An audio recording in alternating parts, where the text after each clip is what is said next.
solar coaster, come along for the ride, yeah. The solar coaster's rolling, it feels so right. Hop on the solar coaster, come along for the ride. Yeah. Okay. Well, sounds good. So, if you want, let's back it up, and we'll talk a little bit about where I think EVs are now in relation to solar, and just how the whole thing fits together. Um, of course, the current administration, is trying to throw out a lot of the work that's been done over the last 4 or 5 years, that has been having a great effect. I think if you look at the adoption of EVs, it's a lot deeper than what if you look at what typical the media talks about EVs in a negative way. But if you really look at statistically where it's going, we're still in high growth. We're like 20% year over year is what EVs are being adopted at. And I think a lot of that is just the fact that you're looking at the cost dropping because of the batteries. The batteries, I think, are key to everything. All of the things that we have going right now, the batteries are critical. And that's, if you look at where we were 2.5 years ago, 3 years ago on battery cost, we're about probably about $1,000 per kilowatt. I'm sorry. We were about $1,000 per kilowatt. And now we're somewhere around for raw batteries, which are going to be typical to the EV market, typical actually to utility market. That's the kind of the crazy thing is they're all based on the same, architecture of that a battery that everybody is using and has been around for the last couple of years. And all these things, all of the, all these rely on the same thing. So the cost now has come down to around $250 Wow. a kilowatt. So, and that's happened over 3 years. So if you really look at that, now what's weighed into that and what's caused that? I mean, I think you can look at a lot of factors have done it. One is we're starting to find a lot more lithium than we had thought existed, and the processes for refining it have gone through the roof and far the different ways that we can do it. So we're starting to have a lot come online. Of course, there's Nevada. When Musk opened up, his plant up there, the gigawatt factory, because it was in, one of our biggest known reserves was in Nevada. And that's where I think a lot of our US production is starting to come online from. But in addition to that, the Salton Sea down in California, they finally got a process to get that lithium out efficiently and put it into packaged the batteries. And if you look worldwide, I think we have Chile, you have Australia, who's a very big producer of it. And so all these countries and the US is stepping up, and we're starting to see a lot more of that. And of course, I can't leave out China. China has the biggest reserves right now. And of course, that's where a lot of this stuff, started, and as the production of it. And now you're starting to see it in other countries as the US is. We had another battery plant. We have the mining production is up, and then we have battery plants that are looking to be built in the US. I think the one is down in Alabama, that they have one they're building right now. And of course, Musk's efforts that he's got in a few places. So all that, has really affected the price of the batteries. And that's tied directly to what they have for the EV price. In coupled with that is you see also is now we've got this tremendous used car market for EVs, which people don't take that into account. These cars are probably going to outlive the ICE engines as far as what their durability. What we're seeing is all those things are lasting way beyond what we had, predicted. So the used car market for those things is tremendous right now. And, I know with my family, I've got a few young kids yet that are just get their licenses, and they're going into EVs. And the reason is being because it's just efficient. It's inexpensive, and it's a good commuter play for the kids. Let me ask you. So what we thought that they were going to be like the same about like 10-year life, 15-year life, and what do we think they are now? Well, if you look at compared to an ICE engine will go, they say is 7 years what they predict on a car that you buy new and you put it out there between when you start driving it as a new owner and when it gets retired is about 7 years, which is kind of it seems like it should be longer than that. You do see a lot of other cars out there, but if you took in accidents, all the reasons that these cars will go, that they won't get put back on the road. It's about a 7-year window. Now, when you look at EVs, the EVs that we're seeing now, I mean, look at the early Teslas and things like that. You look at the Model X, the Model S, it's not uncommon to see these cars out there with 250,000 miles, anywhere between 200 and 250,000 miles, and still doing 90% or 80% of what their battery capacity was. So what is the long-term issue with the battery? With a lithium ion battery, all you're losing is capacity. So when this car was sold, maybe it had a 240, 260 mile range. Well, now we're looking at that same car can be had in the used car market. And we're talking a car that's probably 8 or 9 years old, that's already above what an ICE engine will do. And that car is still out there, and it'll do 80% of the capacity. So you still have a 200-mile range on that car, and there's no sign of it, giving up the ghost. They will go and they will lose batteries, but the frequency of that, they have exceeded what they think. So what are the long term, or where do we see the end of that life? We still don't know what it is, and we're exceeding 10 years now on the early Tesla, which is really the things that you can rate a lot of this off. Now you can go back and you can also look at Nissan's Leaf, which has been out there for a long time, and the Chevy Bolts, and all those cars are still on the road, have not retired. So we still don't know, technically we have the predicted end of those cars and where they actually are going to go. Maybe you're going to buy a Leaf now that has 40 or 50 miles on it, but that's still a useful thing that you can have. So that's why I think that we're really we haven't judged it right on what the market really is going to look like in 5 years from now for EVs compared to the ICE engines, regardless of what's going on in the world of tax credits. And those were attacked. They definitely, again, all of this stuff is being done by executive order, which is going to doesn't terminate it. All it means is now we're going to be having a court fight to see if these things can be changed. And who knows? That's, I guess, the biggest thing is we don't know what's going to happen with that tax credit. He's cut it off, but is that legal? And can he keep it cut off? I don't know. It remains to be seen. And same thing with the solar industry in general.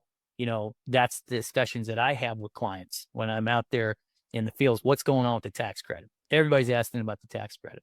And my answer is always depends on where you are at the project, depends on what kind of tax credit you're asking to get back. I think the 501Cs are in trouble.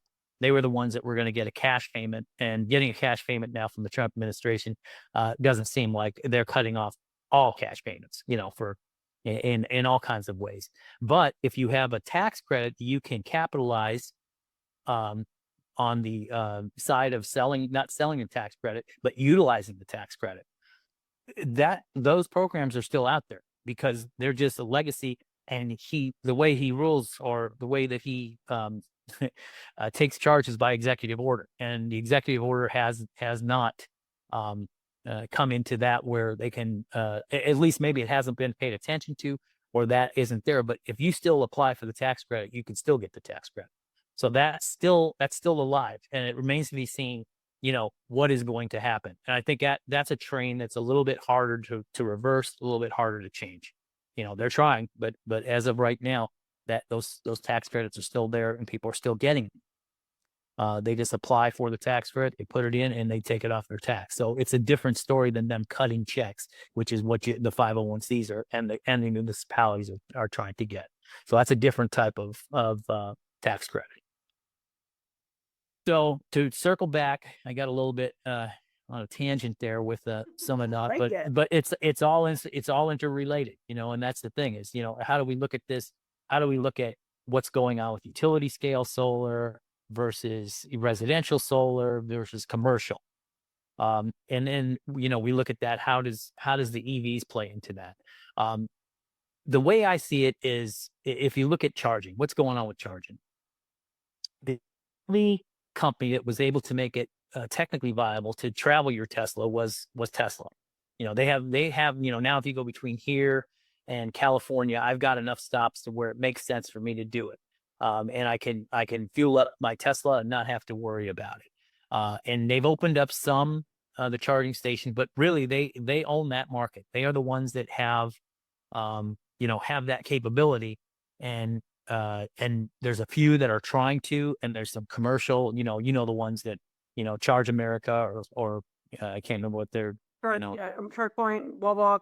yeah, all those that are out there. But really, Tesla owns that market. Now, what do we see happening with EVs? Is we see this drive to charge your car at home. And that's where I think that the market kind of settled on, is if you own a Tesla or you own a Rivian or whatever electric you own, you are charging that car at home. And the when you go to travel, it seems like a lot of these vehicles are being left at home, and the ICE engine is still the car in the garage that goes. So people who are in that situation where they have multiple cars, they're using their car, their day-to-day driver is their electric, and it is fueled by their system at home. So now, how does that play into everything? Well, it sure puts the attraction up there when somebody now takes their car and they plug it into the wall and they look at their bill, your utility bill. If you use that car like a commuter car, you're going to see $200 increase. Let's say if you're putting on, let's say you're putting on 30, 40 miles a day, you're going to see probably a $200 to $300 increase in your utility bill. So how do we get around that? That's a very good opportunity for solar, and that's really where the sale can be motivated by the EV. Now, when you and I talked about this a while back, we thought that was going to happen pretty quick. It hasn't happened. I think people have just made the commitment to buy the EV and said, you know what, I'm trading my $400 gas bill for a $200 fuel bill. And I think people have become comfortable with that. But now I think everywhere we've seen it. California has exploded in their utility rates. Arizona has last year 25% increase. So I think people are going to be more susceptible to the argument of, okay, what are you going to do to offset that further? And it makes total sense. I think again, it's people don't make wholesale changes in how they want to do things. They look at, okay, I'm going to incrementally do this. I'm going to buy the EV. I'm going to take the risk. I'm buy the EV. I tell them, why don't you buy the EV and get solar? Well, whoa. That's a lot. You're really asking me to make a big step. So I think we're going to have a saturation as the EV market expands. We're going to have people that don't have solar. They're going to start to make that decision. So I think that play's still out there. And I think that play at some point will, start to explode. And one of the things that you talked about, and we've talked about in the past, is the bidirectional stuff. And I think that as a, what do you want to call it? A means of motivating people to do things. That's another one, because then you start to get into putting this whole thing in where now I'm able to use that car as storage. There's so many things I can do, and the hardware start to show up now that you can buy that. I think Solar Edge, they're putting in this tenuous situation there, and they believe in the EV side of it, and they've all of their inverters now carry that capability of doing that. And so, or if not, that was on their roadmap of how they're going to do that, to have bidirectional as part of their charging, or solar direct charging. So all those things I think are starting to come together. I think a big problem that we have is everybody thinks that from just the negativity of the current administration towards solar, towards electric, towards renewables, towards EVs, are slowing down the adoption of these things. And I think that's sort of a hangover that we're going to have for a while. But if you look at the numbers, how quickly they're being adopted and how many are out there, it really starts to look like still the play. It's just like, how quickly is it going to all catch up and come about? So I think that we as a company have looked at, okay, where is we are not getting out of renewables. We're not getting out of any of this. We just want to look at where are the markets that are smart for us. And, where is it that we can thrive as a company? And I think for a time here, residential solar is it's unless you're talking about batteries. And again, the battery, because the price and all that is a good solution. A battery is, for somebody who has solar to go back and try and sell more batteries is a smart play. And as from our residential side, that's all we're seeing. All we're seeing is battery adoption. We're saying, okay, I want to put it in. Anybody who's buying a solar now, residential solar, is wanting batteries. That's just part of the picture now. And it's not a question of having an upsell. That's part of the sale now that they're requesting. We don't see any customers in there being customers that are going to be financing it. We see the financing side. That's another part that is just not not active. What we're seeing is people that want to buy the system. So what we see is residential has now gone, let's say, high net worth individuals. That's where we see that solar's still active. And so that's a market. It's a little bit different because it's not, banging, banging out roofs every day. You've got now a much longer cycle with that customer, and you've got to support them more, and you've got to, show them what it is. But certainly they're not concerned. It's not all about trying to make it balance and trying to make it work for their, to absorb their $200 or $300 payment. Now it's like, I want solar, I want batteries, I want to be able to be off the grid if everything goes down. And, I want to be able to be energy independent. And that's a market that we see that's out there. Now for us, what we did end up going is we looked at, okay, what is it? What is another market that we think is high growth that we could probably spend more of our resources in? And what we found is teaming up with one of our customers not one of our customers, a company that we have done some of their canopies. That customer really was looking for a good installer that can install their canopies.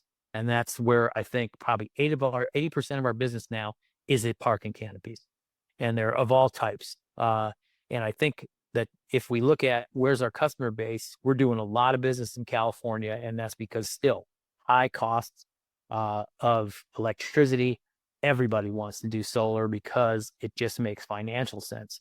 And so now I think for us as a company, we're focused on that because we don't see the market contracting at all. We see customers that are looking at it from just looking at their current utility bill. The solar still makes sense. Their paybacks are still 5-6 years, and they get the parking canopy. So we're seeing the big companies, the grocery stores, everybody that wants a parking canopy now that maybe historically looked at just covered parking. It makes no sense to put covered parking up without solar. So we see that as a real, market that is demonstrably for us. It's a great market, and it continues to accelerate. What do I see as drove that market is pricing with the residential market. When the residential market contracted, it left a lot of capacity out there, and we're still seeing, inexpensive panels that are out there in mass that you can purchase, and it makes all of these projects even more attractive than even if we were paying the rates that we were, 2 years for panel. I think that we see for our projects, we're at like 25 cents a watt is where we are for our panel cost. And again, yeah, and that's again because of utility scale stuff. You're buying by container, and so it's much bigger. Now, the tariff, that's a big question for all. But the thing about this is, I think that companies in general have just decided, I can't control that. It's just everything that we do is going to be affected by tariffs. So do you just not go forward, or do you just say, well, we go forward and we see what happens? I have projects that I see today where I got a call on one project where my vendor, it's not a big one. I think it's about 0.5 megawatt. And we had already committed to the panels right before the tariffs were going into effect. I got a call from him when we were just about to pull the trigger and said, hey, in fact, we did pull the trigger. And then I got a call from him saying, hey, I got to charge you 3 cents a watt more because the tariffs are all in effect. I can't do the deal unless I charge you 3 cents more a kilowatt hour. And I was a little disappointed in that. And I hadn't responded yet, trying to figure out, am I going to cancel that? Or we're going to try and find somebody else who'll do it. Well, I got the call this morning because of they backed off on the 90% for 90 days. He said, we're back on. We're going to sell you for what we committed to. So that just shows you how that market is just crazy right now. And it's, a hard thing to predict on what's going on. But I think as us as a company and where we see the future, uh, it's it's it's still an incredible market, and I think it's going to stay that way regardless of where the tariffs are. Because the tariffs are affecting the way that he implemented is affecting everything, and people are not changing their decision making based on that. We even have a Canadian group that we're working with, and that's a big 5 megawatt project that I was scared to death that they were just going to get cancel and say, you know what, we're not doing any business with with you Americans, but they're moving forward, and that's what I'm seeing. It's people are still moving forward, so that's wonderful.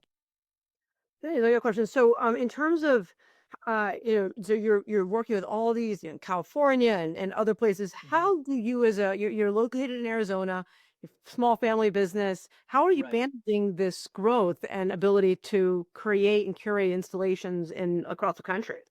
Well, I'm having to spend a lot of time back and forth, but we have the people that we brought in that um, we've had crews for, we've been in solar for since 2011. So we have a lot of people that we've grown our crews. They've gone up and down. And I think that's if you talk to residential solar companies, a lot of people are out there that are looking for work because of the residential market. It's moving, but it's still moving very slowly. And I think the capacity for people that have been in the solar business, they're out there. So we are always looking to hire, and we're able to get a really good quality personnel right now because in the utility and commercial scale projects, those projects are not like a home. If I'm going to put a roof on your house, those guys are all doing 10 cents a watt. This is how the market's become. It started out where the market was you paid your employees a decent wage, you kept them on, you grew your company, and you had a lot of people on staff, and that's how you were in the solar business.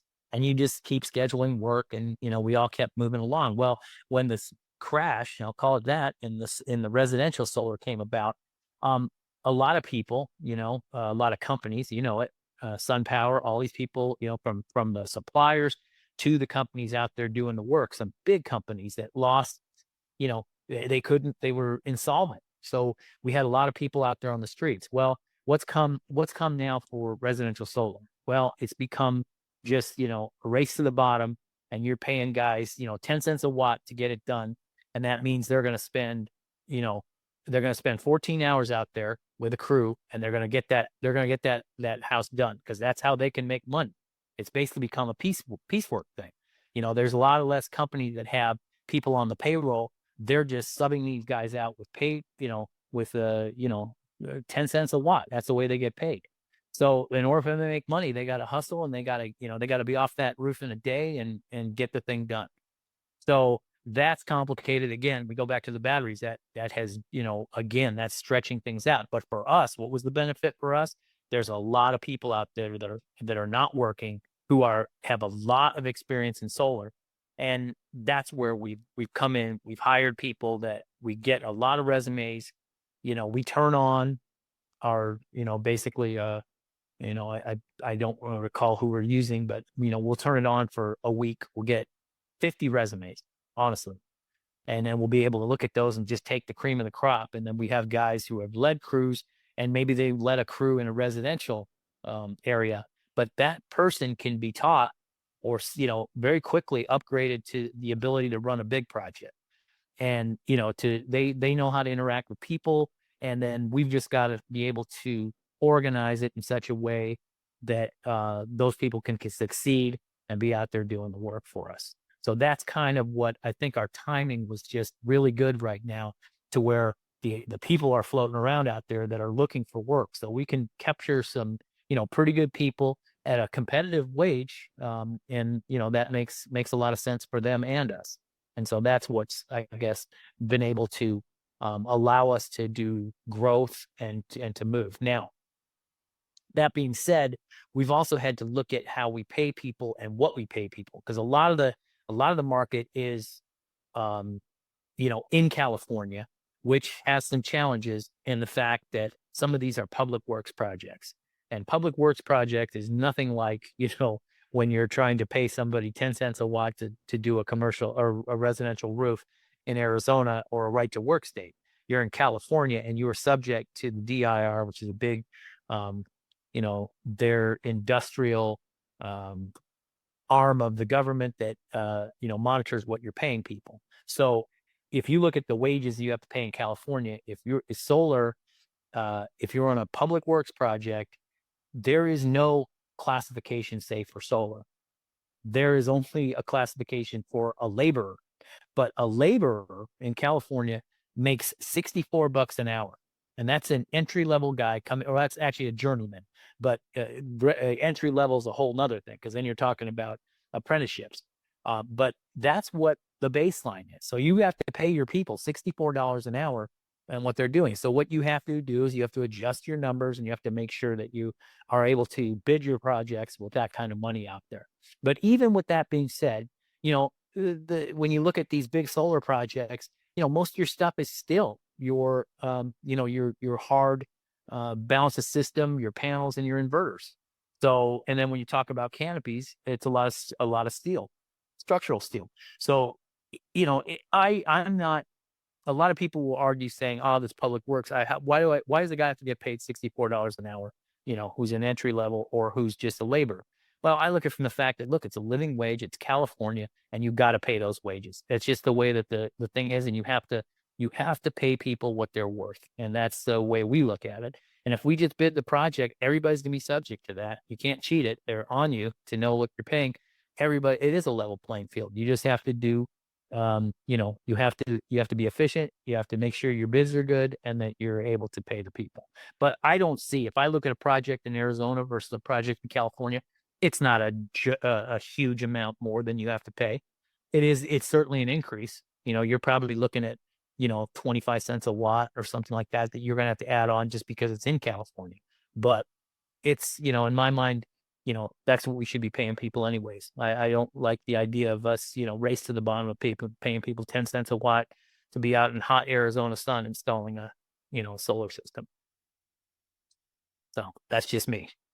But a lot of people will think otherwise than that. But it's, again, that's a whole thing of, we can get into the whole complication of it, of, pushing people off your payroll and turning them into, just like what people try to do with Uber and all those things. That's kind of what happened to the residential solar market, is we had this race to the bottom where people are getting paid by per watt. And that's, that puts a lot of things onto them, as it does for a company to be able to take those costs and be fair about it. So there you go. There's my 2 cents on that. Wow, that was really interesting. That was super interesting. And so when you do these projects, you're hiring them in the state, or you're hiring them, you're moving people around to these projects? Moving people around. We will go do a project in California, and we will get either we're going to find an inexpensive place to basically have people in, and we'll put 2 guys in a room, and we'll bring a crew for, let's say, a job that we've got. I'll go with just one that we did recently in Needles, California, which is up in, right on the border.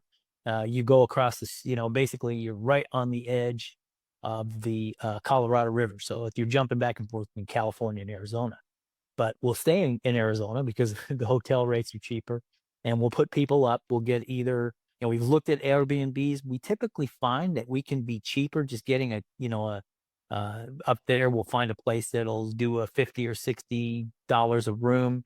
That'll be double occupancy. And, it's not a glorious place, but it's a clean place, and you can put people up for that. And then we have to pay them a per diem, and then we'll have to pay them their wage. And so we'll leave Arizona. We'll get the truck loaded up with everybody who's going, and the truck drives over, it leaves at let's say 5 a.m. on Monday morning. Everybody works all week, 40 hours, and they leave on Friday morning, or they put in 4 hours on Monday and 4 hours on Friday. And then we'll either go 8 or 10 hours during the week. So we'll bring a whole crew out there and we'll work out there from Arizona. Now the advantage of that is Arizonans are used to Arizona rates, but when you you tell people you're going to be able to pay them at $60 an hour, everybody's willing to go. So, and everybody's happy about it. So it works out pretty well. We've done work in Nevada. Nevada's another one. They are pretty similar to Arizona in the pricing of things. But Nevada is still inexpensive for labor. And again, people, when you get used to, that's the thing about it. It's funny. You get used to paying people what they're worth. It just becomes like, well, I'm not going to pay this guy. I'm not going to go back to Arizona and say, now I'm going to really stick it to everybody and underpay them. Right. The idea is, when you get to do the project and you see that it doesn't kill you to pay these rates, you're willing to do it. And you come back here and you're like, I could pay this guy $18 an hour, but am I really being fair to him if he's good and we can do the same work in California for 60? Some people would say yes, but I would look at it and say, look, I can afford to pay them. And if they're good and they get the job done, then it's worth to pay it instead of having churned by, giving different rates at different times.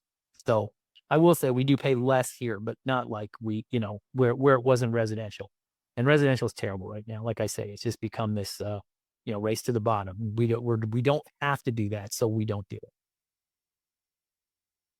And that's again the attraction of commercial work when you look at commercial versus the other work as well, which is the utility scale. Now we have a few of those that are platted and they're getting close for 10 megawatt projects. But those I think are running a little bit slower. Again, those may be a little bit affected by what's going on with tariffs, things like that. Because the thing about utility scale, it's a different animal because we are looking at a much cheaper price per watt installed. So, tariffs do matter. But again, we looked at other things, when you look at where is the market going to go? Where do we see things going? And there's just, if you read everything that's going on, everybody's like, oh, solar this, solar that, there's a lot of negativity in the market still. There's always was, because people, I think a lot of it gets some of the residential hangover that we had of a lot of companies coming in and overinflating the price. I think that's led to sort of a perception that, is solar really the way to go? Well, if you look at it from a utility scale, it's really easy to tell who are the winners and who are the losers. If I want to build a coal-fired plant and I say, okay, I'm going to build 300 megawatts of the coal-fired plant, and I'm going to start today, and I'm going to get that plant installed. It's going to take me 6 to 10 years through all the steps of getting a coal-fired plant up. Now, that's if this current administration, for some reason, wants to be back in the coal mine business, and that's what they're trying to green light all these things. They're trying to say, okay, we want coal plants to exist again. I'm not going to shut these things down, so let's build some coal plants. Let's do that. The problem is exactly that. 6 to 10 years window for me to go ahead and build that plant. And it is affected by tariffs, all tariffs we put in there, because all these plants utilize turbines, and all these things are built in other countries, or parts of it are built in other countries. So right now, that's a price. If we look at what's that cost us today to build that plant, we're going to pay from $6 to $8 million a megawatt. That's what it costs. Now, what is it for the same size solar plant? What's it cost me to build that plant? It cost me from 1 to 1.5 million to build a solar plant, a utility scale solar plant. So if you make that comparison right out of the gate, why am I going to build that coal-fired plant, right? You can go back and you can look at that. And the other part of this is I'm going to build that coal-fired plant, and let's compare it to the solar plant that we built. I get the thing built in a year and a half. It's out there and it's producing. I'm still waiting for the guy to get his coal-fired plant producing, and he finally is going to spend his money and get it to there. Let's say they're both producing and we can get them to go almost at the same time. I have a coal-fired plant that now I have to put fuel in it, and I've got to spend about, let's see, I think it's 40 million per megawatt hours what I have to spend to fund this thing in fuel. And if I look at I have to put into my solar plant, I don't put anything but some maintenance, and that's it. And that's if I have maybe a tracking one. So it just shows you that it makes no sense. So we're not going to go back in time and look. And also coal, they have to still have miners. That's right. I have to buy fuel to fund that plant.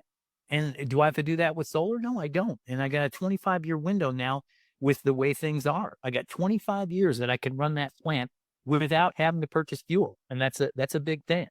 Let me make sure I got my fuel. Yeah, wow, that's amazing. Yeah. Yeah, 40. Yeah. So it's not a good argument to say why we're going to do that. And then if you want to talk about nuclear plants, we can go into that too. But there's a 20-year window to how you're going to spend to when you start to think about doing nuclear and when we finally get there. And with the advances in solar and all the things, I just don't see it catching up. People have talked about bringing nuclear back, and I just don't see that as a play because of the long legs that required of the commitment of money and capital and time when you can look at and do the same thing with solar for less. And then let's throw the whole battery thing in there with, looking at what is the benefit of these batteries. The batteries are tremendous now with, if you look at, we did a project that we were involved in the design of it, and we were looking at Tesla, their mega packs. They're amazing. These things are amazing. They will sit there and you can up to the minute be able to charge and discharge those things, but tremendous amounts of energy. So what we're seeing is people are using them now, big companies, utilities. So you'll have a privately funded company that will put in a utility scale battery farm, and they will use these things for arbitrage, where they will use them to either buy the energy from the power company when they can't scale it back. They're saying, oh, we got a dip and now we got to do something with this energy. They'll use it for arbitrage. They'll take it by minute by minute. So it's really amazing what's going on. And regardless of what, people are saying out there and what the media is saying is, if you really look at it and you look at it from the dollars and the cents and the time and all the things are, the renewables from a solar perspective are just, they're going to capture more of the market. And we're still going to see, 33 gigawatts this year is what they're predicting in commercial. So 33 gigawatts in commercial and utility scale solar. Last year we did 41, and so they're expecting a little bit of a dip, but they're huge numbers, and it's the only thing. It's only the game in town. That's the only stuff that's getting greenlit right now. So, I mean, if all you got to do is drive on the 10 here from Phoenix to California, and you'll see already just a ton of single axis trackers on that road, and you see them building more. And I think we have 700 megawatts, I think, coming in on the 8 between San Diego and Phoenix. I think on the 8 they're doing another 700 megawatts. So all these things are, there's just, I don't see it. I don't see that part of the market slowing down. And I feel for the residential guys because I don't see the recovery. And I think they get a lot of the bad press that goes on. So I don't see that market really, jumping. And at least during this administration. Right. So I think I'm talking more about the market than I am of the. I know this is great. I'm just like typing away, and it's like I feel like I'm closed captioning you. I'm just like, no, this is super awesome. Let's see if there's anything else that I want to ask you. So, how are you getting leads for commercial and utility? So, I think one of our most successful, I guess, relationships is with one of the manufacturers that make the steel for steel canopies, right? Right.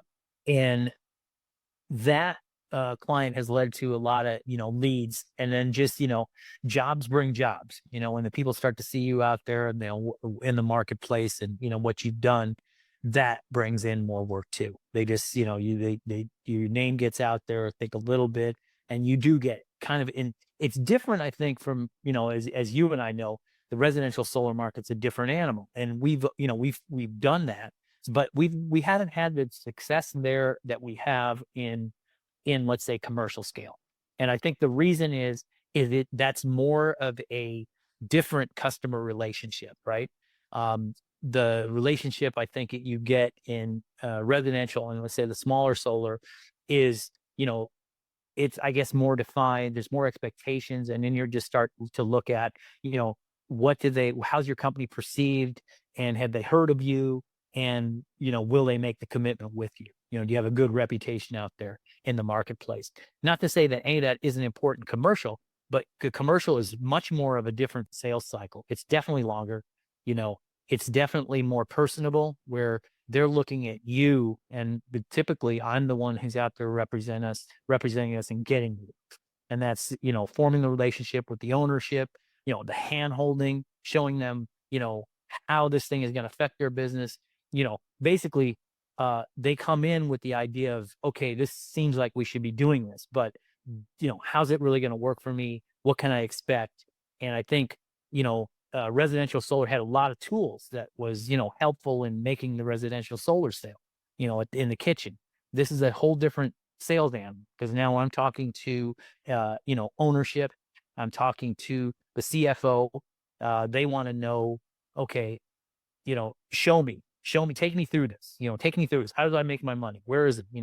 What is the failure rates? What is the, and there are certainly questions that I think some homeowners would have, but it's certainly much more of a financial discussion, from the sense of, we're talking about them making a commitment, of certainly a significant amount that is self-financed, that is not finance. It's a cash outlay for them. So you have to show them where that comes in, and there's a lot more hand holding and a lot more levels that I have to talk to. So I'm not just speaking solely to, some ones you can be talking to an individual, but usually it's a little bit more of a sale if I'm in that environment. Now, So your companies are actually so they're actually self-funding, which is interesting. yes, a lot of more self-funding there. I've got a few. I think a market that's untapped that we're gone after is RV parks and storage facilities. So both those markets are, okay, I know about this, I've heard about this, they may even have it on their house. But when it's looking at their business, you've got to really show them how this makes sense, and you're going to have to show them a lot more of the numbers. You can't be just, I'm going to cut your bill from this to that. It's like, okay, what's my return? And how do I, I'm going to take out of my pocket $250,000. I'm going to give it to you. Show me how that's going to come back. And I want to be very specific. So there's a lot more of that going on. And like I say, the sales cycle is a lot more, How long do you think person it's meeting. taking for you? Is it like a year, 8 months? What is your typical sales cycle? I think the cycle is, let's say we start talking to them, I would say it's probably like a 90-day sales cycle. Oh wow, that's not that long. It's not that long, but in solar, from at least in our experiences, once they make that first call, within the first week, you're getting them committed, right? That's unless you're really doing it, and as we've talked about it, where you're really letting that sale sit out there and you're waiting for them to come back. Typically, our stuff was, let's go get them now. We have a lead. Let's go get them now. Let's sign them now. And that was kind of the approach that we had. And now it's like more, it's just widened out 90 days for them to make a decision. Now, that being said, we've also got other customers that are made that decision. They're a highly educated client, and we have those too.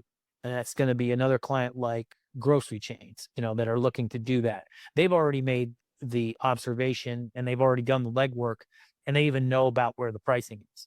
So that's a whole different client. And you're giving them a bid, and then your competition, you're looking at how good is my product that I sell, and how do I compare with the other guy that's selling?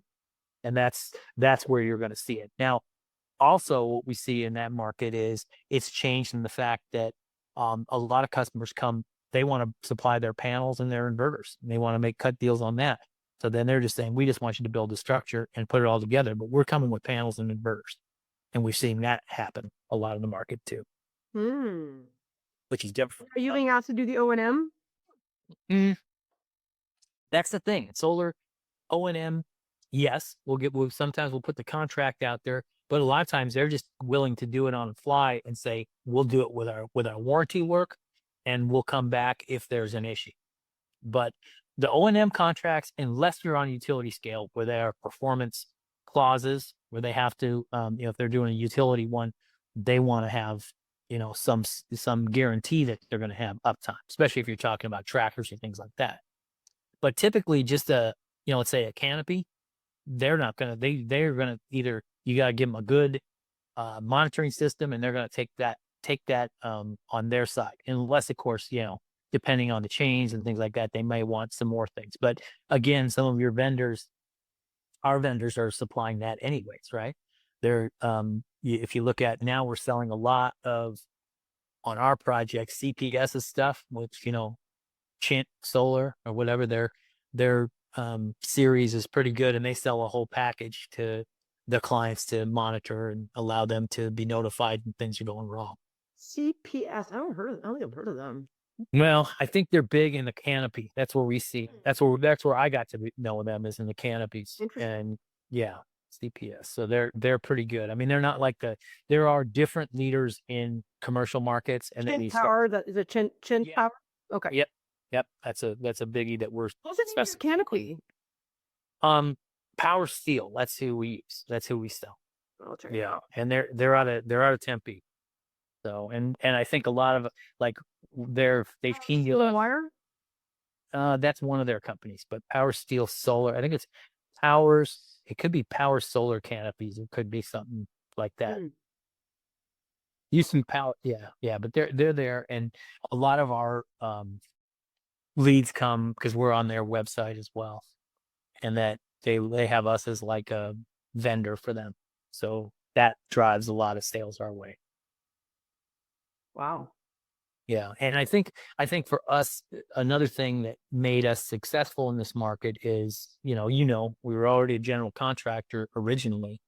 And as a general contractor, we're able to build structures, where a guy in residential solar, maybe they're an electrical contractor, probably so, but that's what they have. They're not building structures, and they can't build structures. So a lot of these big companies that supply solar are going to sub out that, right? They're going to have to call somebody, a structural steel company, to come in, which is right away going to cut them out, as far as what they can. We've learned how to build these structures and how to do it effectively and inexpensively.